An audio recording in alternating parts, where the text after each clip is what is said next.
All right, class. So sorry for the unexpected cancellation tomorrow. I don't think any of us were anticipating to have any more weather cancellations this year, but here we are. So I'm going to go ahead and share my screen so that way we can get started working through the PowerPoint. All right, so this week we have two major topics of discussion. The reason why it's solely two chapters versus our typical three to four are that they're a lot of reading, a lot of studying, and pretty invasive. So we're going to talk about mobility and a little bit on infection control.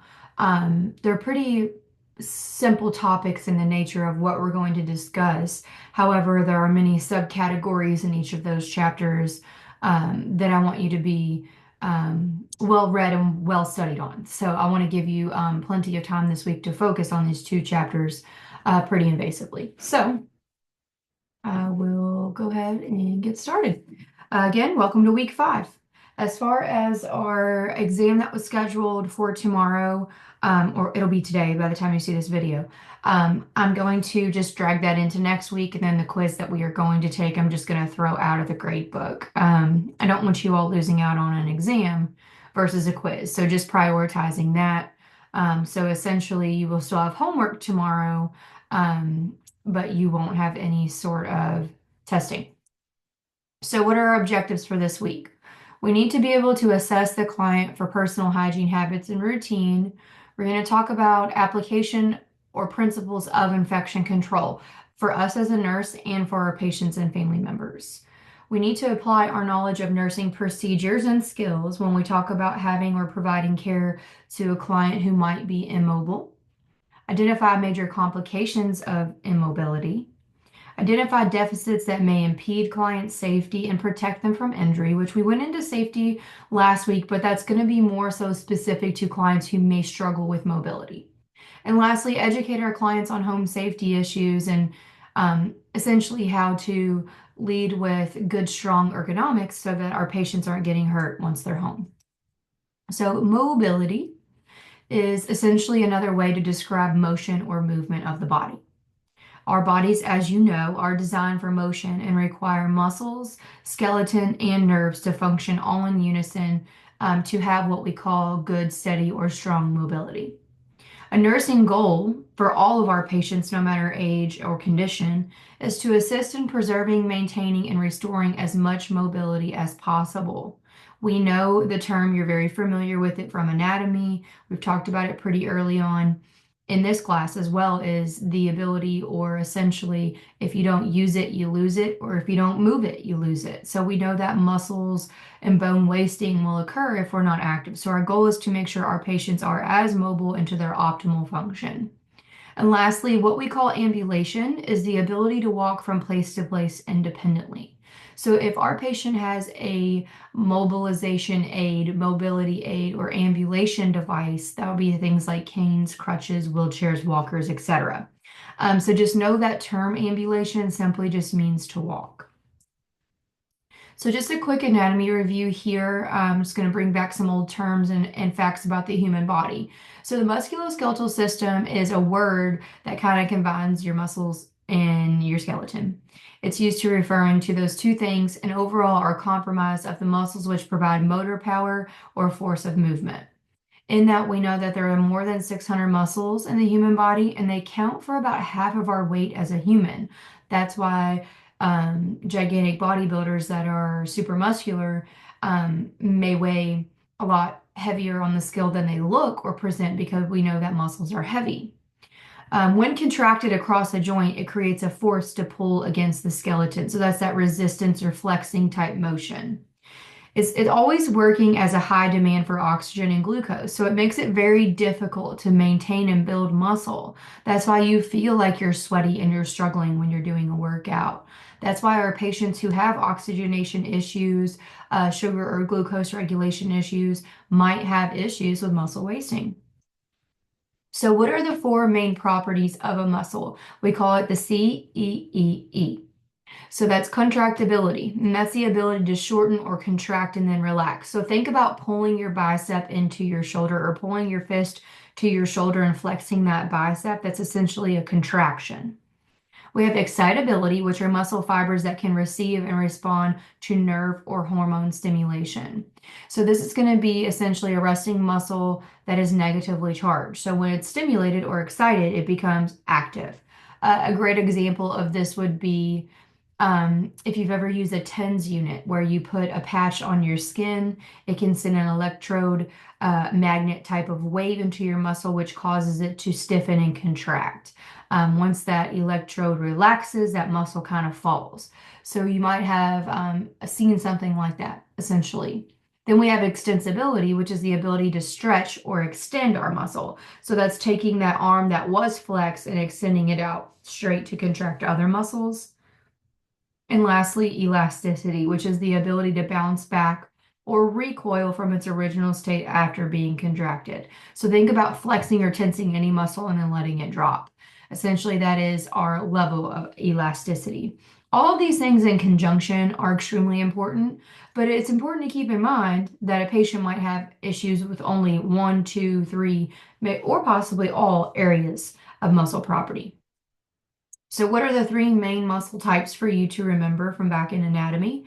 Cardiac. So that is only located in the heart and functions involuntary, meaning we can't control it. It's part of our automatic nervous system. And of course, our smooth muscles. So those are located in the blood vessels and our visceral organs. And our functions are pretty involuntary as well. So that's going to be the liver, the kidneys, the pancreas, all those internal vital organs. And of course, skeletal, which is attached to our skeleton or bones. And those are usually what we refer to as tendons. And those have a voluntary function, meaning we can flex, move, or manipulate our body outside of the automatic nervous system. So the skeletal system, as you know, is made up of 206 bones. Bones are hard connective tissue that provide the rigid structure and shape for the human body. We all have, of course, different heights and weights. However, skeleton, as far as to a reduced X-ray image, should all look pretty consistently the same. But overall, bones are weight-bearing organs of the body. That's why we know that clients who are diagnosed morbid obesity have a lot of issues with bone wear and tear, osteoporosis, bone breaks, and fractures, just because so much weight can be bearing down on the body. Bones mechanically protect and support our internal organs. So think about your rib cage there, especially protecting the heart and those internal organs, maybe your pelvis for your sexual reproductive organs, and so on and so forth. So it's important that these stay intact. It's important that these are preserved so that they continue to impact and protect those internal organs for the long term. Bones are not solid structures, but are instead compounded or composed of many layers. And since there are so many layers, it feels tense. So, for instance, if you hold one sole sheet of paper, printer paper, it's very flimsy and flaccid. However, if we were to stack 300 sheets of paper, it would be very dense and strong. So it's essentially not a full-blown solid, but since there are so many layers, it becomes thick. But overall, as you know, the skeletal system is essentially what gives the body the shape and structure, but cannot move solely on its own. Cartilage is that firm yet flexible connective tissue found in many areas such as the ear, nose, larynx, ribs, discs in our back, knees, and ankles. So essentially anywhere where two bones are connecting, there should be this cartilaginous type material in between to make bending easy and essentially fluid, meaning smooth in its movement. We have all different types of movement, and yes, you need to know these. Typically, I would demonstrate these on the skeleton in the classroom, and I'll be happy to do that when we meet back next week, especially before your exam, just to kind of give you a face-on, hands-on approach to what I'm explaining. However, I highly suggest you search either on YouTube, ATI, wherever you're comfortable with how to obtain these types of movements, or what we call range of motion movements, in our client. So we have flexion, which is bending or reducing the angle. So flexion could look like bending the arm up, flexing the wrist forward, essentially anything that's causing a tension in that muscle, whereas extension is straightening the limb. So you could think flexion, if we were bending this hand down, extension would be going from down to back up flat, for instance. We have abduction and adduction. Abduction is to take away from the baseline. So think like aliens abduct us from Earth. So abduction would be maybe having the client rest their arm down against their body and then bending that whole arm out, which is abducting away. And then adduction is to bring it close back down. So we can abduct this arm and bring it back in for adduction. We're adding it back to the body. We have pronation and supination. So prone in medical term means face down. So this is an example of pronation of the hand. Supine is medical term for facing upwards. So supination would be turning that hand upward. So pronation and supination. Supination here, pronation here. And that can be in any region of the body. We also have circumduction. When you hear cir, you think circular motion. So that's essentially making a circle with your wrist or your ankles or your arm as a whole. I'm sure you've heard of arm circles just for a simple warm-up exercise. Then we have rotation. So that could be side to side. So we might say, can you rotate your head side to side? Inversion is turning inward. Eversion is turning outward. And dorsiflexion is drawing the toes up toward the body. So say we have a client completely laying flat in a bed. Typically at rest, their feet might be just a little bit fallen, but mostly upward.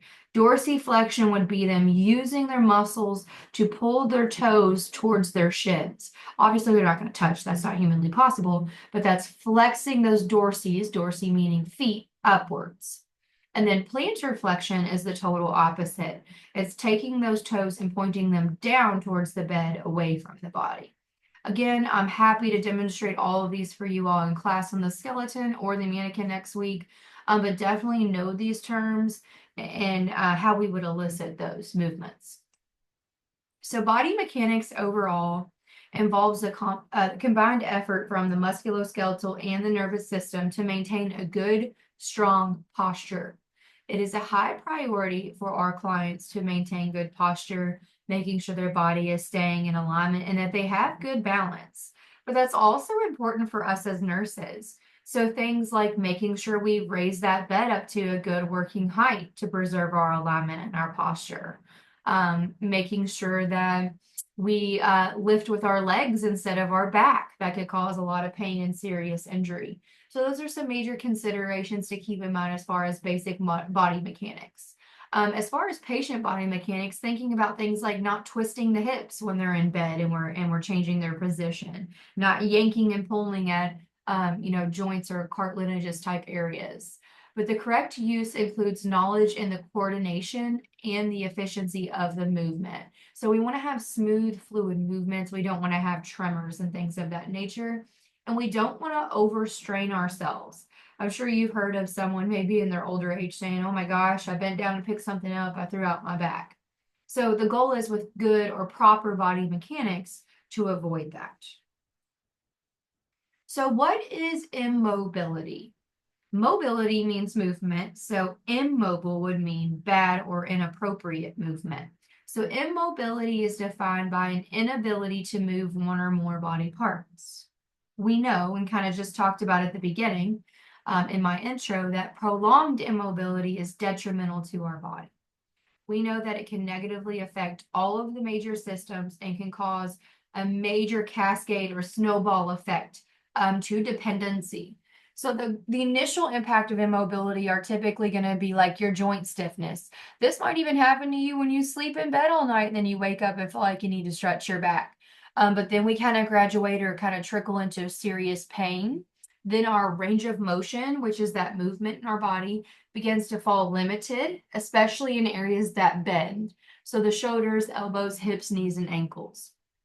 So when you think about immobility, lots of people struggle with arthritis, and that's usually painful range of motion in those bendable areas.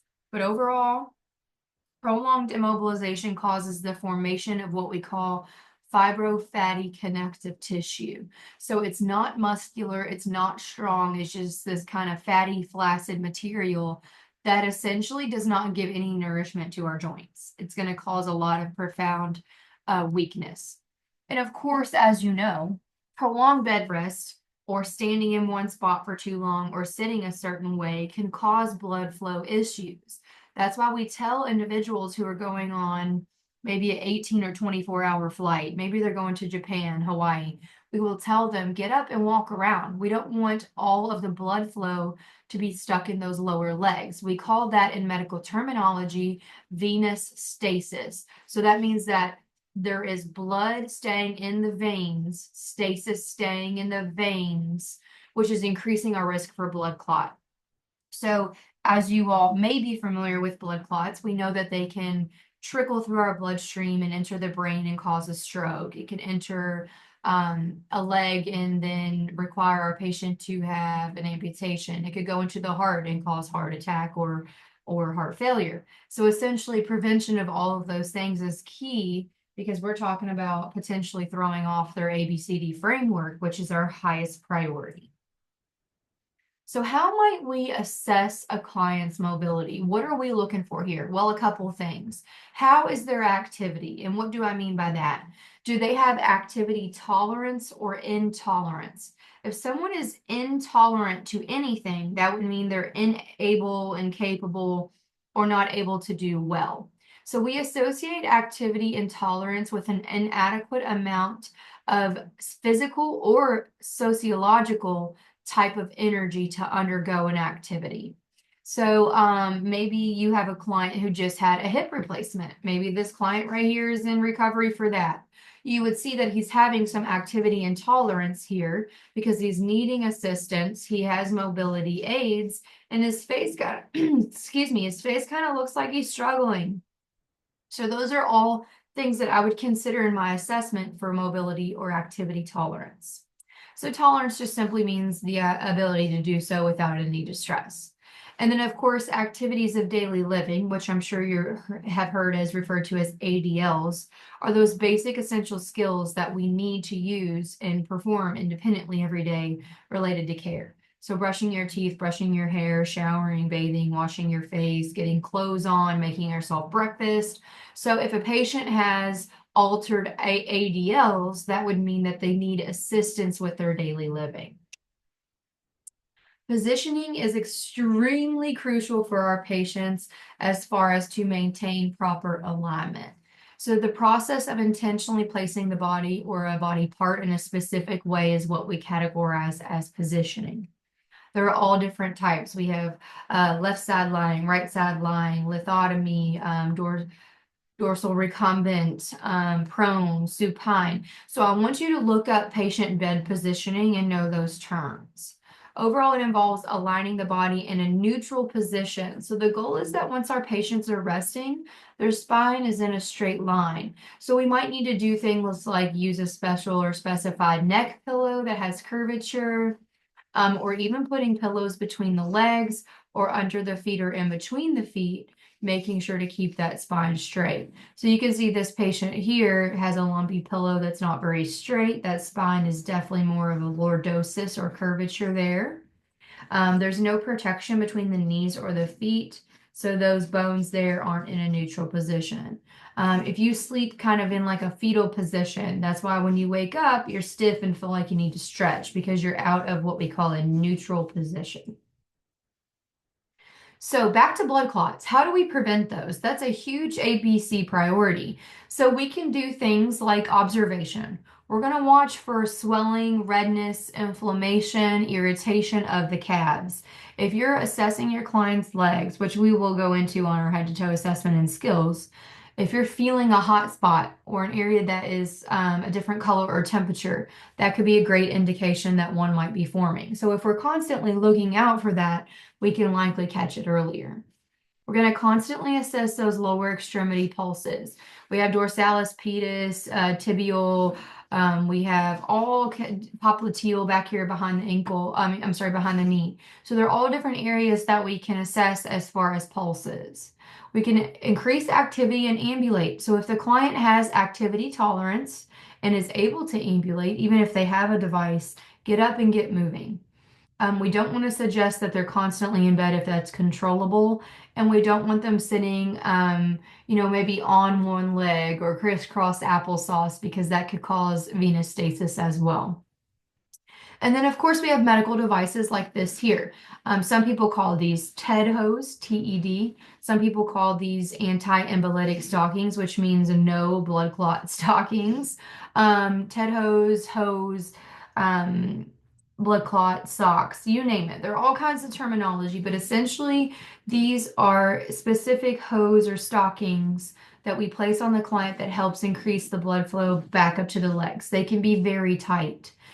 So a major intervention would be that if you have a client using anti-embolytic stockings, would be to go ahead and apply them before they get up out of bed. We don't want them standing up, all that gravity and blood flow going to the bottom extremities, and then we put them on, it could become trapped. So a huge nursing intervention or consideration is, getting these hose on or these stockings on before gravity works against us. And then lastly, what we call SCDs or sequential continuous devices of movement. These are widely used in acute care settings like hospitals. They are those leg machines that you might have seen hooked up to hospital beds in patients who may be bed bound. They continuously push air in, and it almost inflates like a blood pressure cuff and then releases. So it's essentially forcing air to blood to flow. I'll show you what that looks like. Just one second.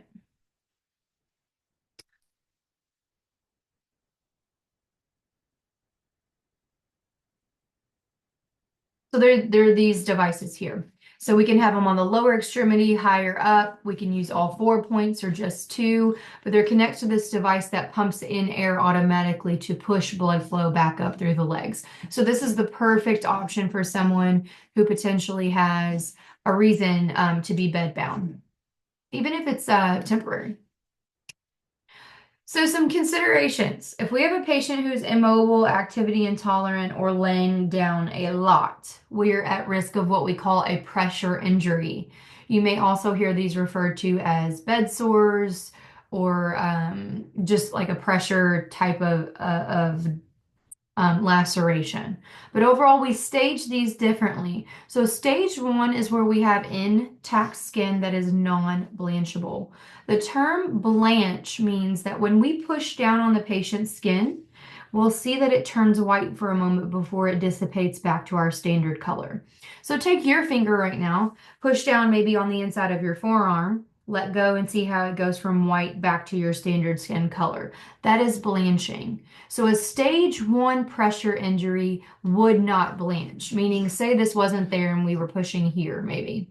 If I was to depress here with a gloved hand, I would see that there was no blanching, no white part that dissipates. So that's usually a high indication of a stage one pressure injury. There can be some light redness, pink tinge there, but there's no maroon or dark purple discoloration like you're seeing here. Stage two is what we consider a partial thickness pressure injury. This is more of that pinkish red wound bed that is moist and viable, meaning we could cover it, or it may even include areas that are serum-filled blisters that are intact or could have ruptured. So I would consider this here a stage two pressure injury. We see very clearly that there's that pinkish red wound bed. We see that it's moist and that there has been some kind of rupture of blistering here with this bleeding. And then lastly is stage three, as far as a full thickness skin loss. So we can see as far as fat tissue or granulation, which is kind of that grainy type of skin tissue that can be seen through the ulcer. We'll see that the wound edges could be really rolled in, and we might even notice sloughing. Sloughing is where skin is, excuse me, becoming infectious and could be easily washed or wiped away. It's kind of soggy in material. And eschar, or as some people pronounce eschar. And that is where we start to see almost like necrosis or black dead regions in the wound. Either which way, we might see tunneling, which means that the hole or laceration goes deeper than we can see. I'll show you this in class.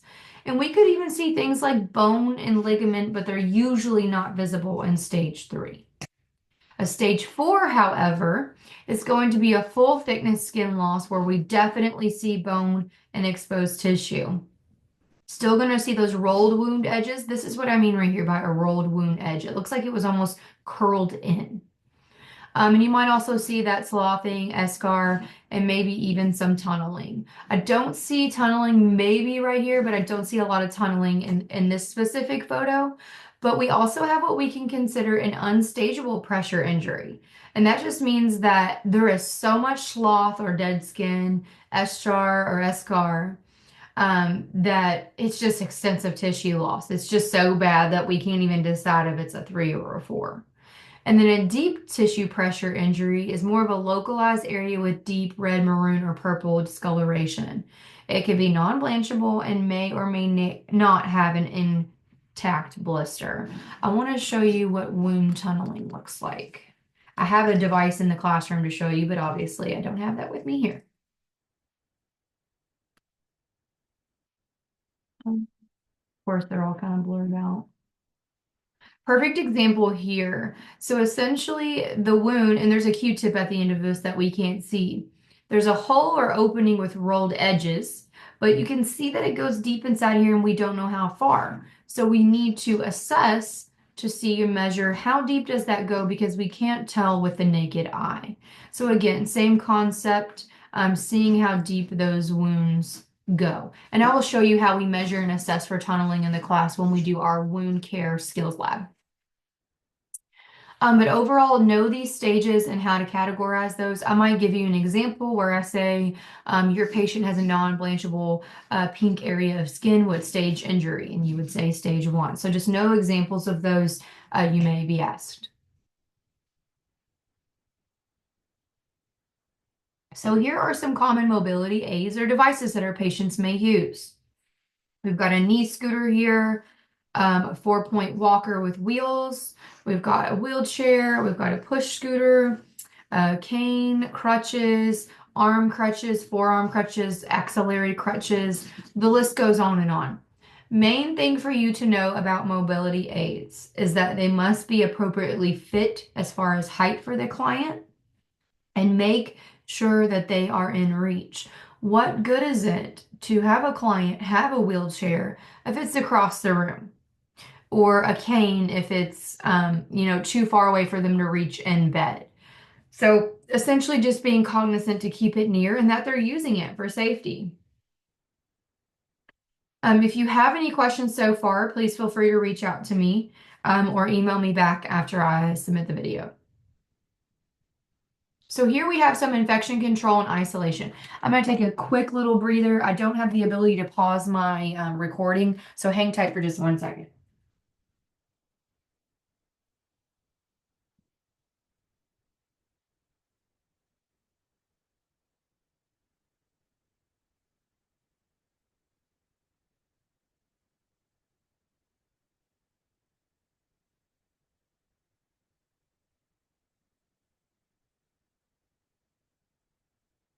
Okay, so with infection control and isolation, it kind of falls hand in hand. Infection control is essentially controlling the chain of infection. In that, an infectious agent can be anything that contains bacteria, fungi, virus, parasites, or prions. So you probably remember a lot of this from microbiology. I think a lot of us, when we start nursing school, develop into little germaphobes because we realize how absolutely easy it is for the chain of infection to occur. So know these terms. A reservoir is the habitat of the infectious agent. So this is where it lives, grows, and reproduces itself. A portal of entry can be anywhere on the body that has an orifice. So the ears, which means opening, orifice is opening. Ears, nose, mouth, and it can even be through the skin. It provides a place for an infectious agent like a bacteria, virus, or fungi to enter into the body and start to essentially replicate itself and to allow the toxin to set in. We have a portal of exit, and this is how the infectious agent can leave. And then, of course, a susceptible host, which is required for infections to take hold. So the best way I can describe this is the reservoir is wherever the germs are sitting. So say this patient in this photo here is already sick. Maybe she has COVID. Oops. Maybe she has COVID. The reservoir would be sitting in her nose, in her mouth, in her lungs. The portal of entry would be if she were to cough and had a droplet precaution and it land on us. So in our ears, eyes, nose, mouth, etc. The portal of exit is how the agent can leave the reservoir. So sneezing, coughing, vomiting, stool, you name it. And of course, the susceptible host is us. It's whoever's around that could possibly catch it.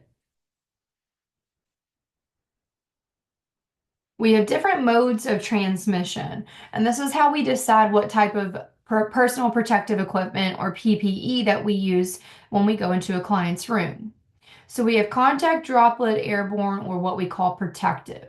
Contact is what we consider using when microorganisms move from one infected person to another. So we know if we come in contact with somebody who has certain microorganisms, we would need to protect ourselves.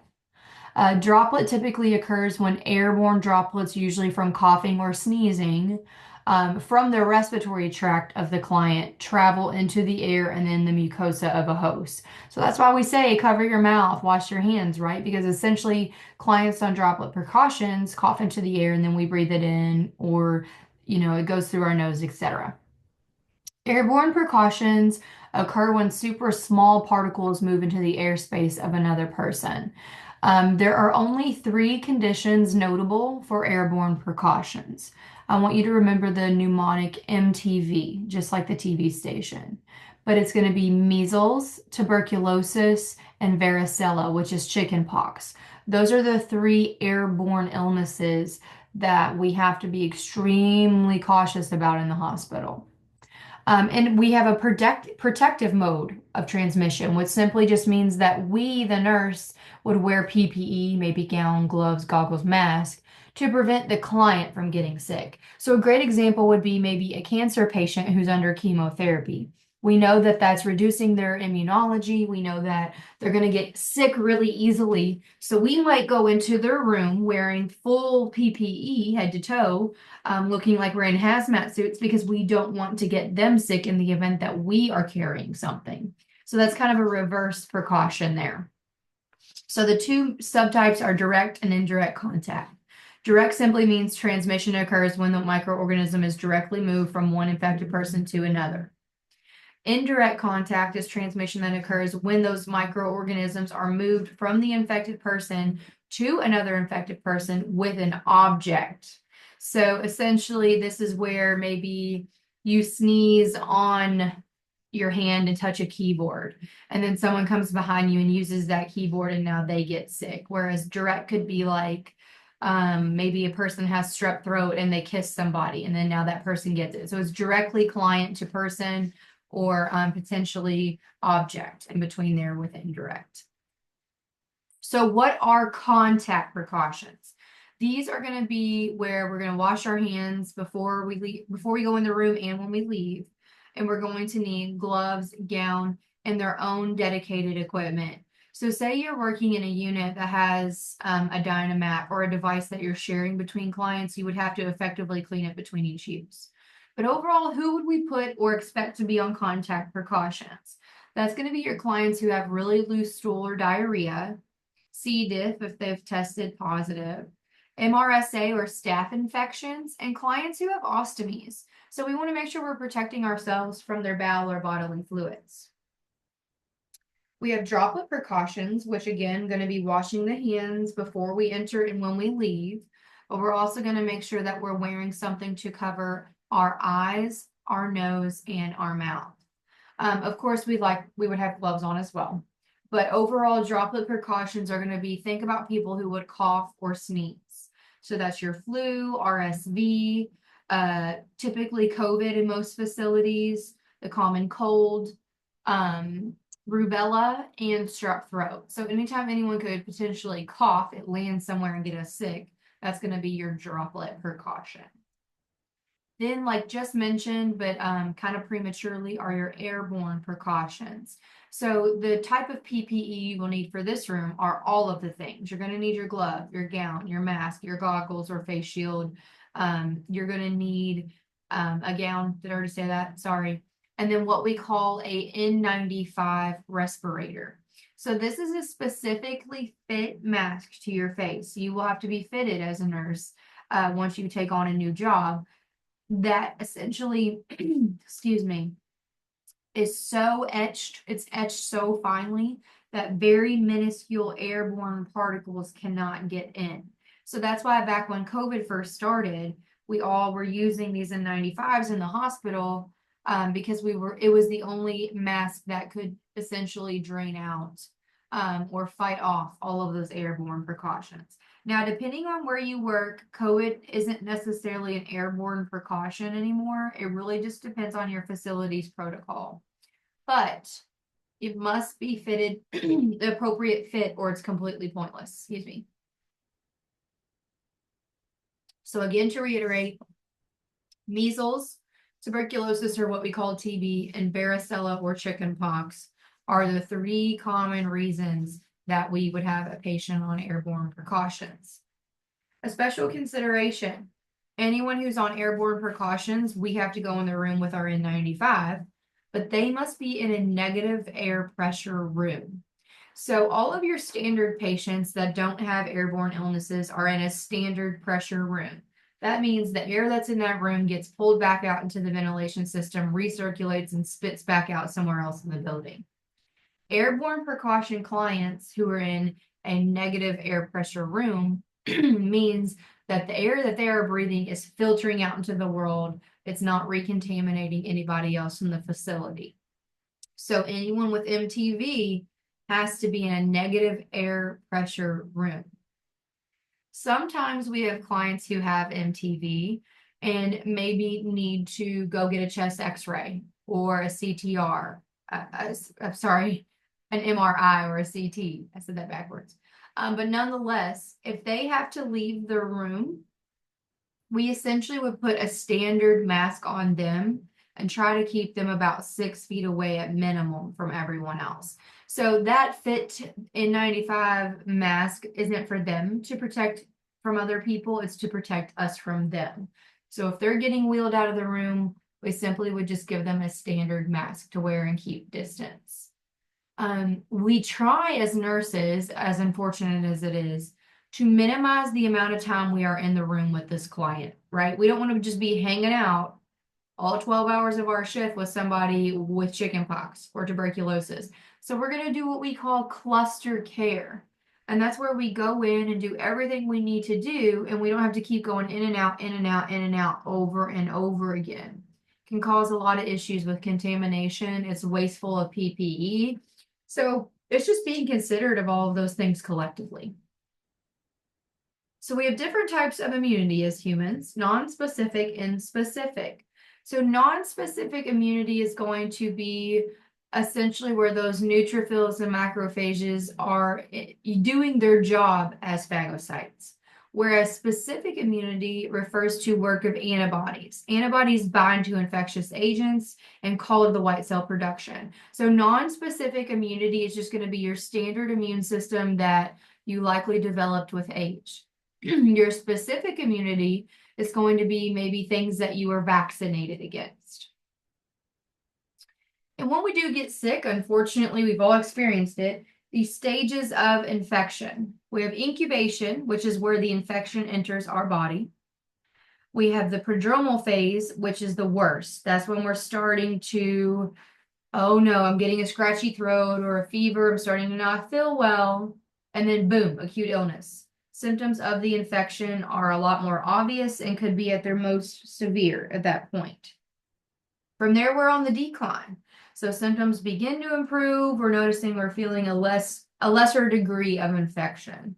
And then lastly, the convalescence stage is essentially where we're returning to our normal or our new normal. So convalescence used to just be back to your regular state, but we saw a lot of people, especially during COVID, develop what we call that long COVID syndrome, where we're better, but we still feel off and a little bit weird. But overall, that's expected, or what we call convalescence. So we have different types of infections, systemic and local. Local, think around, right? If you ask, are you local? That means, hey, do you live around this area? So think of that the same concept. Local infections are confined to one area of the body. So say I scrape my knee. and then it becomes infected. That's an infection that is local to my knee. Whereas systemic infections usually and statistically start as a local infection that goes untreated or undertreated and then spreads into the bloodstream and infects the whole entire body. So the goal is that we be very cognizant and paying attention to treating our patients' local infections to avoid becoming a systemic infection or what we call sepsis. Most of our ICU patients, no matter age, are likely hospitalized due to sepsis of some sort. As we've talked about in excess, hand hygiene is absolutely the best way to reduce any type of contamination. So, hand hygiene, again, is that very broad term that covers any type of cleansing of the hands. This could be using soap and water, it could be using hand sanitizer, antiseptic hand washes or hand rubs, and of course, using surgical asepsis, which we'll talk more about. So medical versus surgical asepsis. Asepsis simply just means cleanliness. So medical asepsis with standard precautions. We call medical asepsis clean technique. So when we go in and we use hand sanitizer and then put on our gloves, that's medical asepsis. We're using clean technique to make sure we're eliminating any of those disease-causing organisms. This falls under our standard precautions. So this means if a patient maybe has some kind of bodily fluid exposure or infection, we would use standard precautions to make sure to prevent any practices of spreading that agent around. Healthcare associated infections we've talked several times about, but just to reiterate, are infections that are caused from the patient being in our healthcare facility. If they had been at home, they wouldn't have developed that infection. So great examples of those would be what we call CLABSIs, which are central line associated bloodstream infections. So say maybe patient gets a central line and they're in the ICU for a trauma. Now all of a sudden they have a major CLABSI. That would be an HAI. We have to pay for those, not individually as nurses out of our pockets, but the hospital does, right? So the more you cause HAIs, the more likely you are to be reprimanded or even fired from your job. We're able to trace back, and evidence-based practice can tell us, infection control intervention specialists can tell us if we are seeing chronic infections in certain units or from certain nurses. We also have what we call CAUTIs, which are catheter-associated urinary tract infections. So again, if the client hadn't been in the hospital or facility and didn't have a catheter, they wouldn't get an infection. That's called a CAUTI if we give it to them. We also know and see a lot of surgical site infections. So client goes in to have surgery, a couple days later, incision gets infected. Maybe patient had a C-section. Now, 2 days post-op, she's got oozing, goozing, fever, not feeling well. That would be an SSI. And then lastly, a ventilator associated or assisted pneumonia. So essentially, if a client maybe has a major trauma, they need to be sedated. If we were to put them on a ventilator and they eventually develop pneumonia, that is essentially on us in our facility. So the goal is to prevent. Prevention is key. So using good sterile technique when it's necessary, good hand hygiene, proper PPE, using your skills and procedures exactly as you were taught them in school. Those are all major ways to avoid HAIs.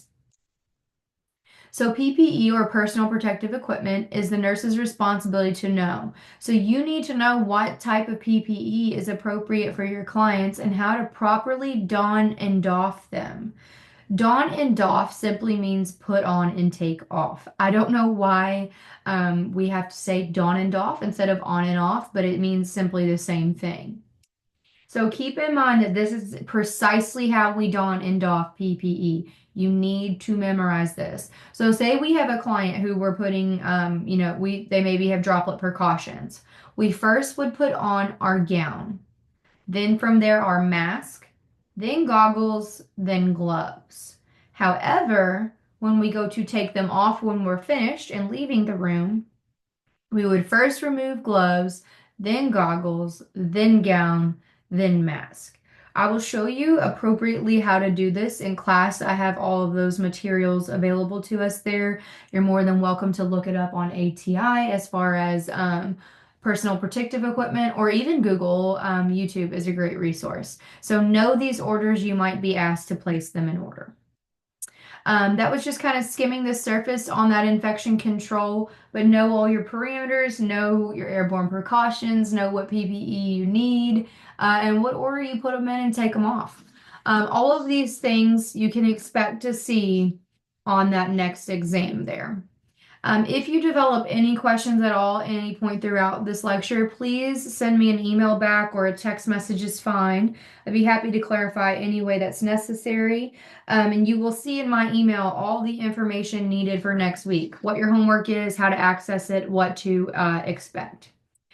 Please don't hesitate to reach out if you need me. Thank you so much, and I will see you all next week.